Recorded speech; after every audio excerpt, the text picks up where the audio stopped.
ॐ तद्विष्णोः परमं पदगुं सदा पश्यन्ति सूरयः दिवीव चक्षुरा ततं आश्वलायनस्य मते विवाहसंस्कारस्य वर्णनं विधीयते। अयमत्र द्वितीयः भागः प्रथमः भागः सम्पादितः। अद्य द्वितीयः भागः वर्तते। यत् परीक्षणं कस्यापि वरपरीक्षणम् उत वा कन्यापरीक्षणं क्लिष्टं भवति। परीक्षणं सामान्येन चक्षुषा, सामान्येन विज्ञानेन, सामान्येन ज्ञानेन कर्तुं न शक्यते। बहुत्र परीक्षणं कृत्वापि अयोग्यस्य चयनं भवति। तद्वदेव विवाहादौपि सम्पद्यते। तस्मात् त्रुटि भवत्येव। आश्वलायन गृहसूत्रे एकं सूत्रं भवति, दुर्विज्ञेयानि लक्षणानीति। लक्षणानि दुर्विज्ञेयानि भवन्ति। दुर्विज्ञेयानि दुःखेन विज्ञेयानि ज्ञातव्यानि लक्षणानि भवन्ति। तर्हि कर्तव्यं किं? लक्षणं विनैव संस्कारं कुर्यात्? नैव। अस्माकं परीक्षणपद्धतौ सन्ति बहूनि लक्षणानि। तस्मात् अन्यत् किंचित् परीक्षेत्। परीक्षणं विना कदाचिदपि विवाहः नैव सम्पादनीयः। किं वर्तते द्वितीयं परीक्षणम्? अन्यत् परीक्षणं किं वर्तते? कन्यायाः परीक्षणविषये अष्टौ पिण्डान् कृत्वा ऋतमग्रे प्रथमं यज्ञे ऋते सत्यं प्रतिष्ठितं। यदियं कुमारी अभिजाता तदियम् इह प्रतिपद्यतां। यत् सत्यं तदृश्यतामिति पिण्डान् अभिमन्त्र्य कुमारीं ब्रूयात् येषाम् एकं गृहाण। अष्टौ पिण्डान् कृत्वा इति सूत्रं वर्तते। लम्बायमानं सूत्रं। किं प्रोक्तं? कन्यायाः सौभाग्यपरीक्षणं सूत्रकारेण कश्चन पुरातनः विधिः प्रदर्शितः। पुरातनः कश्चित् विधिः अत्र प्रसारितः, अग्रे सारितः। सच विधिः वर्तते, यदयम् अतिग्रामीण प्राचीनः विधिः विभाति। ग्रामे ग्रामे यथा अनेके उपायाः भवन्ति स्म, तेषु कश्चित् एव संकलितः। सच विधिः वर्तते। कन्यायाः अभिभावकः पिता उत वा भ्राता अष्टभ्यः स्थानविशिष्टेभ्यः, अष्टभ्यः स्थानविशेषेभ्यः मृत्तिकाः आहृत्य ताः पिण्डान् अष्टौ कृत्वा। स्थानानि विद्यन्ते, अष्टौ स्थानानि। तेभ्यः स्थानेभ्यः मृत्तिकायाः संकलनं कृत्वा पृथक् पृथक् अष्टौ पिण्डानि निर्माय अष्टौ ऋतम् अभ्रे इति मन्त्रेण, ऋतम् अभ्रे इति मन्त्रः वर्तते। आश्वलायन मन्त्रेण तान् पिण्डान् अभिमन्त्र्य तान् सर्वान् अपि अष्टौ पिण्डान् अभिमन्त्रणं कुर्यात्। ऋतमग्रे कुमारीं वदेत् येषाम् एकं गृहाण। यत् एते पिण्डाः विद्यन्ते तेषु एकस्य ग्रहणं त्वया कर्तव्यम्। कन्या इदं न जानाति यत् एतेषु पिण्डेषु किं वैशिष्ट्यं, कस्मात् स्थानात् अस्य ग्रहणं जातं, सर्वथा अनभिज्ञः। अतः अत्रेदं ध्यातव्यं भवति। सा कन्या अस्मिन् विषये किमपि न जानाति।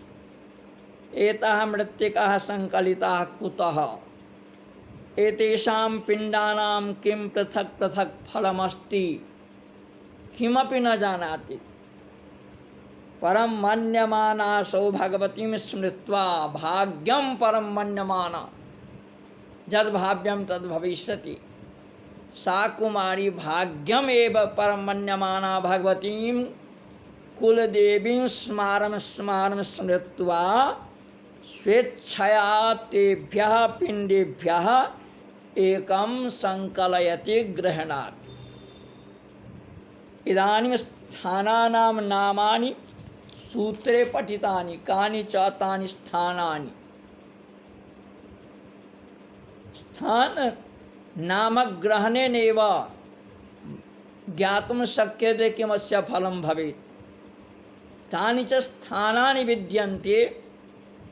क्षेत्रात् चेदुभयतः सस्यात् गृह्णीयात् अन्नवत्यस्याः प्रजा भविष्यतीति विद्यात्। गोष्ठात् पशुमती वेदे पुरीशात् ब्रह्मवर्चस्विन्यविदासिनो ह्रदात् सर्वसम्पन्ना देवनात् कितवी चतुष्पथात् विप्रव्राजिनी ऋणादधन्यात् श्मशानात् पतिघ्नी। श्मशानात् पतिघ्नी। स्थानानां नामानि तथा च फलानि तत्रैव। यथा क्षेत्रात् चेत् उभयतः सस्यस्यात् गृहीयात् अन्नवत्यस्यात्। यदि सस्य यदि क्षेत्रात् धान्य क्षेत्रात् यत्र कृषि भवति तस्मात् क्षेत्रात् यत् पिण्डं वर्तते तस्याः ग्रहणं भवति, तस्य पिण्डस्य ग्रहणं भवति चेत् तर्हि अन्नवती अन्नलाभः। यदि श्मशान स्थानात् गृहीताया मृत्तिका वर्तते तस्याः मृत्तिकायाः ग्रहणे पतिघ्नी भवति। चतुष्पथात् कस्य स्थानस्य किं फलम् इति तु पृथक् पृथक् मया उच्यते ज्ञानाय। उभयतः सस्यात् अन्नवती प्रजा।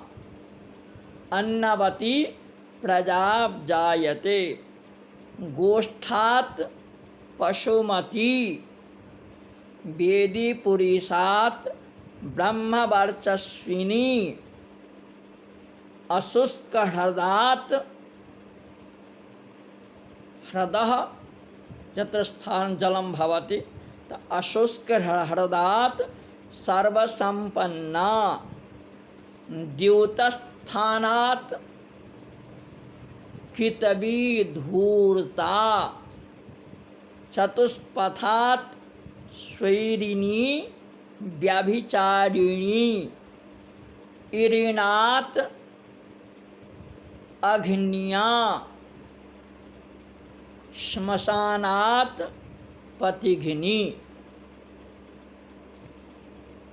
इतः अग्रे अष्टो विवाहानां प्रसंगः वर्तते। अनेन कन्यायाः परीक्षणम् आदौ जायते।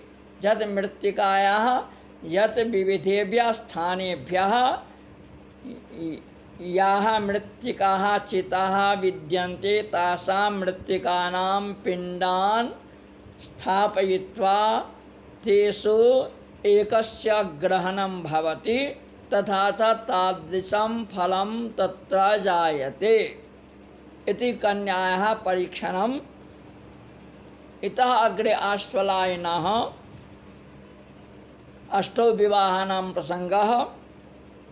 यत् मनुनापि स्मारिताः ते विवाहाः ब्राह्मो देवस्तथैवार्षः प्राजापत्यस्तथासुरः गान्धर्वो राक्षसश्चैव पैशाश्चाष्टमो धमः। एते विवाहाः सूत्रकारस्य आश्वलायनस्य गृहसूत्रे च पठिताः सन्ति। नात्र भेदः प्राप्यते, नास्ति कश्चिदपि भेदः। ब्राह्मः अलङ्कृत्य ब्राह्म विवाहः किं भवति? ब्राह्मो विवाहः अलङ्कृत्य कन्यादानं। दैवः यज्ञे ऋत्विजे कन्यादानं। प्राजापत्यः सः धर्मं चरतः। आर्षः गोमिथुनं दत्त्वा कन्याग्रहणम्। गोमिथुनम् इत्युक्ते किं? द्वौ गावौ। गान्धर्वः प्रेम विवाहः मिथः समयं कृत्वा। आसुरः कन्याम् अपहृत्य आसुरः धनेन उपेत्य उपयच्छेत्। पैशाचः कन्याम् अपहृत्य विवाहः। राक्षसः विवाहः राक्षसः युद्धं कृत्वा कन्याम् अपहृत्य विवाहः राक्षसः स्मृतः। सर्वेषु गृहसूत्रेषु ग्रामप्रमाणस्य प्राथम्यं भवत्येव। यद् विवाहस्य कः विधिः स्यात्, केन विधानेन विवाहः सम्पादनीयः, तत्र ग्रामप्रमाणम् इति श्रुते भवति। कन्यालक्षणं ज्ञानं मण्डपविषये विविधः क्रियाकलापाः एतत् सर्वं पुस्तकेषु अंकितं न भवति। किं बहुना अधीतवेदोऽपि पंडितः यः पाण्डित्यकार्यं करोति विवाह संस्कारादौ अधीतवेदोऽपि पंडितः देशकालविभागेन सर्वं व्यवहारं न जानाति। प्रायेण तत्तत् ग्रामे या वृद्धा स्त्रियः भवन्ति ता एव प्रमाणभूताः। तासां वचनं व्यवहारपक्षे अवश्यमेव स्वीकर्तव्यम्। अत्र प्रकरणेदम् अपि धैर्येण द्रष्टव्यं यत् कदाचिदपि व्यवहारः शास्त्रं नातिक्रामति। व्यवहारः शास्त्रं नातिक्रामति। व्यवहार संकटे सांकर्ये च शास्त्रमेव प्रमाणं भवति। तस्मात् सूत्रितम् आश्वलायनेन। किं सूत्रं वर्तते? अथ खलोच्चावचा जनपदधर्म ग्रामधर्माश्च तान् विवाहे प्रतीयात्। उच्चावचाः जनपदधर्म, जनपदधर्माः ग्राम्यधर्माः ग्रामस्य संस्काराः ग्रामस्य परम्परा विविधाः। अतः तं प्रतीयात्। परम्परायाः ज्ञानं कर्तव्यमेव।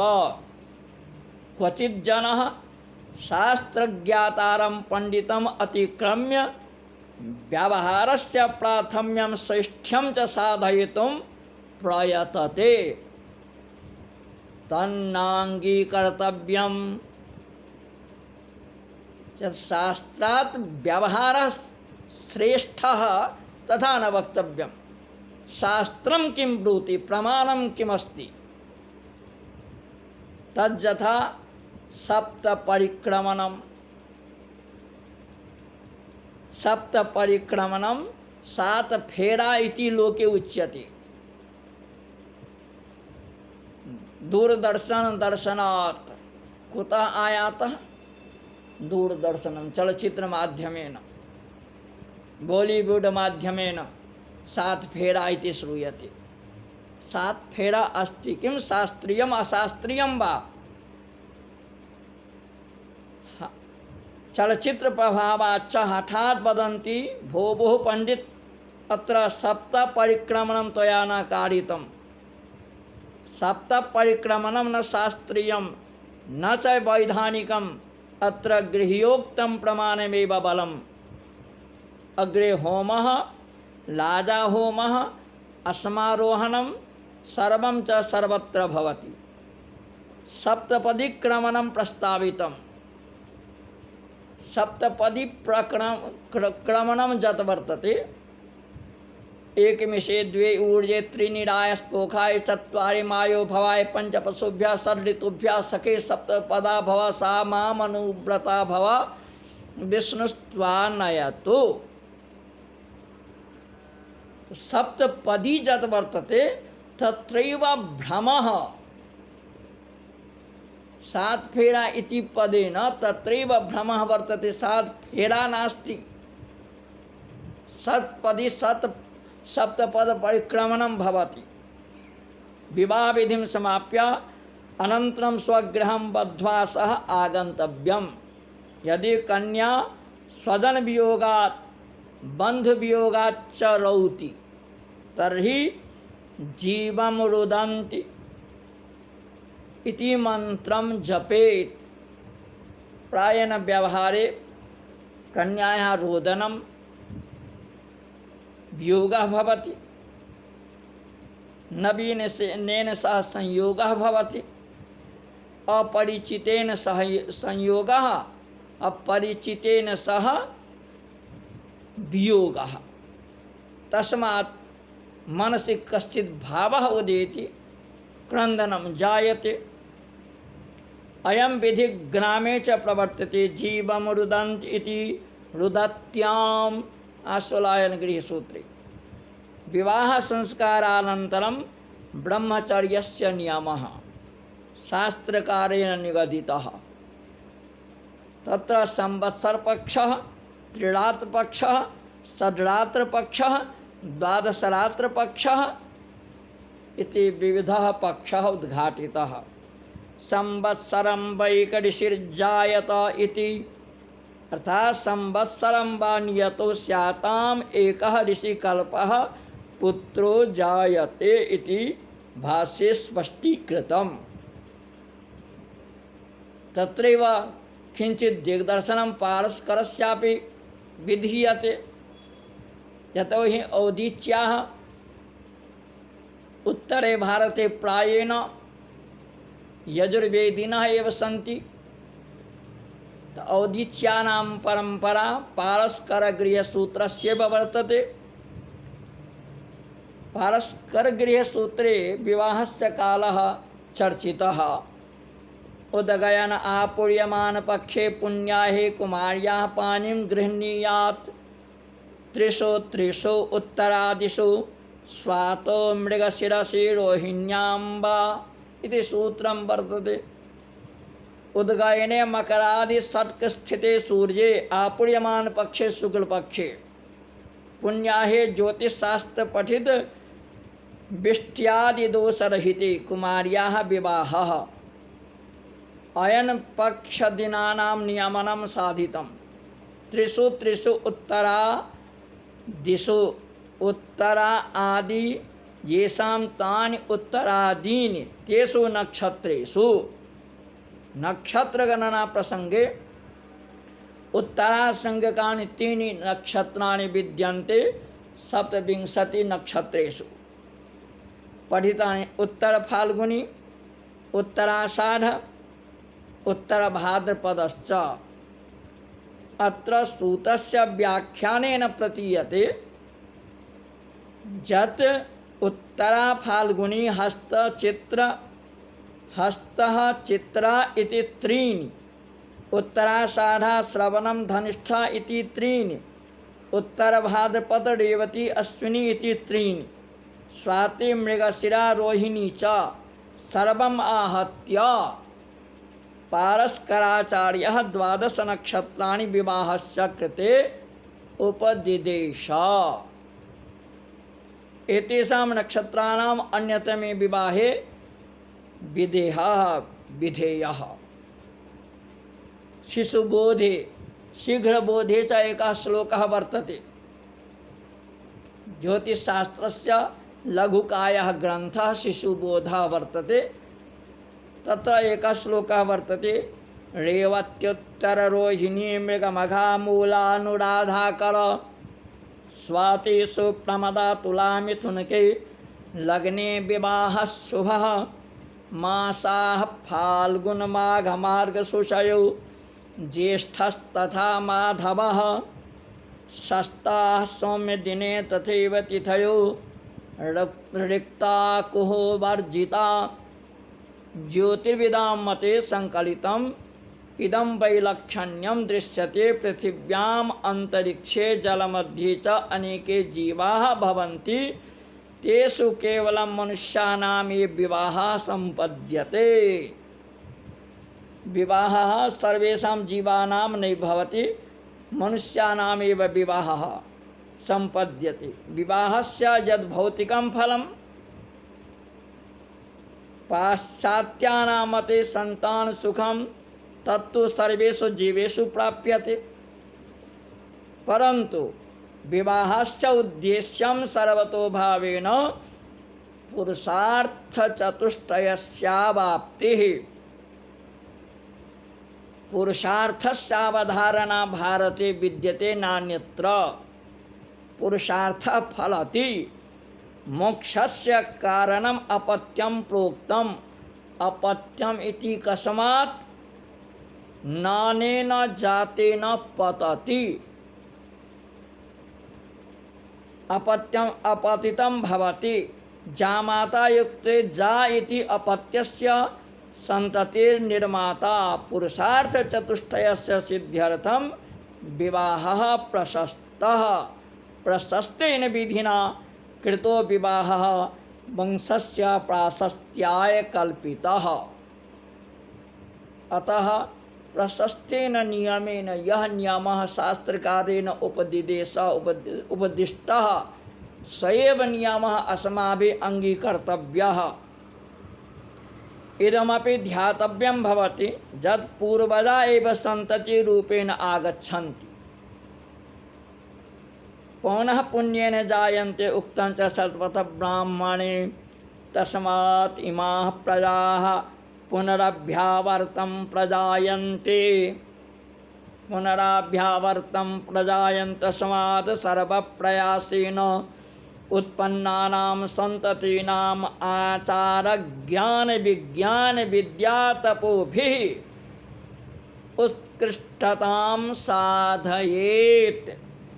वंशवृक्षस्य विस्ताराय एष उपक्रमः विधेयः।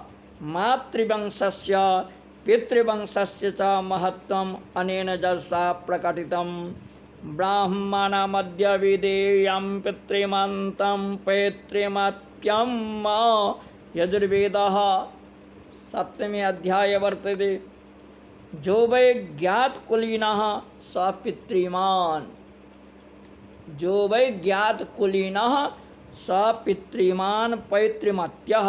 पितृमान् इति प्रशंसायां मतुप्। प्रशस्त पितृमान् प्रशस्त पितृमत्वेन च प्रसिद्धिर्लभ्यते। कुलस्य ज्ञातत्वं प्रशस्त पुरुष संबंध निबंधनम् एवं च प्रशस्त पितृयुक्ते कुले जातः इत्यनेन प्रशस्त कुलोत्पत्तिः लभ्यते। तस्मात् स्वस्य वंशस्य विस्ताराय संरक्षणाय कुलवर्धनाय पतन्ति पितरो येषां लुप्तपिण्डोदकक्रियाः। अतः यथा अस्माकं पूर्वजाः स्वर्गादौ सुखेन भविष्यन्ति भवन्ति तत्कृते विवाहः अस्माभिः सम्पाद्यते। ओम नमो भगवते वासुदेवाय। ओम नमो भगवते वासुदेवाय। ओम नमो भगवते वासुदेवाय। ओम विष्णवे नमः।